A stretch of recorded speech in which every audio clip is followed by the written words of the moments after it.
শ্রীমদ্ ভগবদ্ গীতার পঞ্চম অধ্যায় হল কর্মযোগ। শ্রীকৃষ্ণ ভাবনায় কর্ম। অর্জুন এখনো কি উত্তম তা নিয়ে বিভ্রান্ত। কর্মত্যাগ বা ভক্তিতে কাজ। কৃষ্ণ ব্যাখ্যা করেন যে ভক্তিমূলক সেবাই উত্তম। যেহেতু সবকিছুই কৃষ্ণের, তাই ত্যাগ করার মতো কিছুই নিজের নয়। এইভাবে যার যা কিছু আছে তা কৃষ্ণের সেবায় ব্যবহার করা উচিত। এমন চেতনায় কর্মরত ব্যক্তি পরিত্যাগ করেন। এই প্রক্রিয়া যাকে কর্মযোগ বলা হয়। একজনকে ফলদায়ক কর্মের ফল থেকে পালাতে সাহায্য করে পুনর্জন্মে জড়িয়ে পড়া। যে ব্যক্তি তার মন ও ইন্দ্রিয় নিয়ন্ত্রণ করে ভক্তিতে কাজ করে সে দিব্য চেতনায় থাকে। যদিও তার ইন্দ্রিয়গুলি ইন্দ্রিয় বস্তুর সাথে নিযুক্ত থাকে, তবুও সে বিচ্ছিন্ন, শান্তি ও সুখে অবস্থিত। ষষ্ঠ অধ্যায় হল ধ্যানযোগ।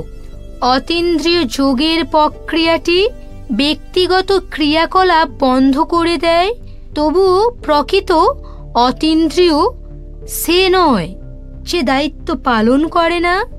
একজন প্রকৃত যোগী ফলাফলের প্রতি আসক্ত বা ইন্দ্রিয় তৃপ্তির আকাঙ্ক্ষা ছাড়াই কর্তব্য অনুসারে কাজ করে।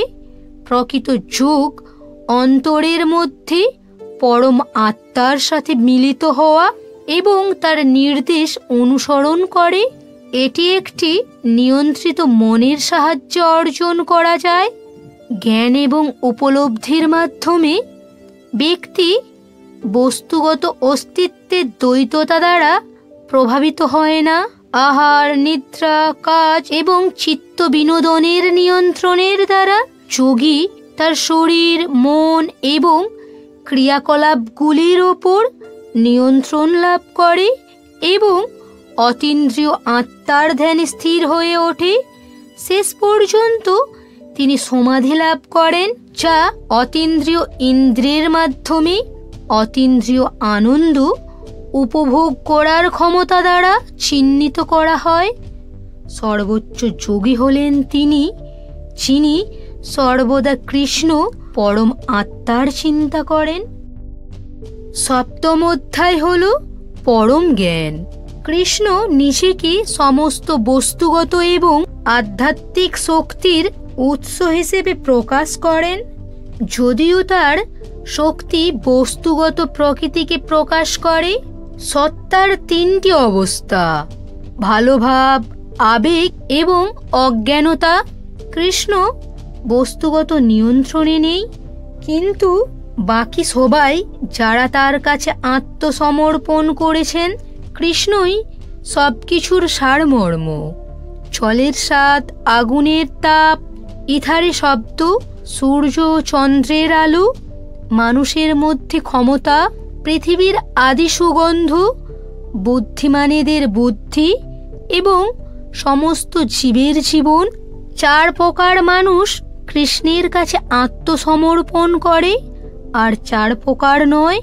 যারা আত্মসমর্পণ করে না তারা কৃষ্ণের অস্থায়ী মায়াময় শক্তি দ্বারা আচ্ছন্ন থাকে এবং তাকে কখনোই জানতে পারে না। কিন্তু ধার্মিক লোকেরা ভক্তিমূলক সেবায় আত্মসমর্পণের যোগ্য হয়। তাদের মধ্যে যারা বোঝে যে কৃষ্ণই সকল কারণের কারণ, তারা পরম সংকল্পের সাথে ভক্তিমূলক সেবায় নিয়োজিত হন এবং কৃষ্ণের প্রিয় হন। এই বিরল আত্মারা নিশ্চিতভাবে তাকে অর্জন করে। অষ্টম অধ্যায় হল পরম অর্জন। অর্জুন কৃষ্ণকে 7টি প্রশ্ন করেন। 1. ব্রহ্মাণ্ড কি? 2. স কি? 3. ফলপ্রসূ কার্যক্রম কি? 4. বস্তুগত প্রকাশ কি? 5. দেবতা কারা? 6. ত্যাগের প্রভু কে? 7. যারা ভক্তিমূলক সেবায় নিয়োজিত তারা মৃত্যুকালে কৃষ্ণকে জানবে কি করে? প্রশ্নের উত্তরে কৃষ্ণ উত্তর দেন, ব্রহ্ম অবিনশ্বর জীবকে বোঝায়, স বলতে আত্মার অন্তর্নিহিত প্রকৃতিকে বোঝায়। ফলদায়ক কার্যকলাপ মানে এমন ক্রিয়া যা বস্তুগত দেহের বিকাশ ঘটায়। বস্তুগত প্রকাশ হল চিরপরিবর্তনশীল শারীরিক প্রকৃতি, দেবতা এবং তাদের গ্রহগুলি পরম ভগবানের সর্বজনীন রূপের অংশ এবং ত্যাগের প্রভু হলেন কৃষ্ণ স্বয়ং পরমাত্মা। মৃত্যুর সময় কৃষ্ণকে জানার জন্য এটি একজন ব্যক্তির চেতনার ওপর নির্ভর করে। নীতিটি এই, শরীর ত্যাগ করার সময় তিনি যে অবস্থার কথা স্মরণ করেন, সেই অবস্থাটি তিনি ব্যর্থ না হয়েই অর্জন করেন। শ্রীকৃষ্ণ বলেছেন, যে ব্যক্তি জীবনের শেষ ভাগে আমাকে একা স্মরণ করে তার দেহ ত্যাগ করে, সে নিঃসন্দেহে আমার স্বভাব লাভ করে।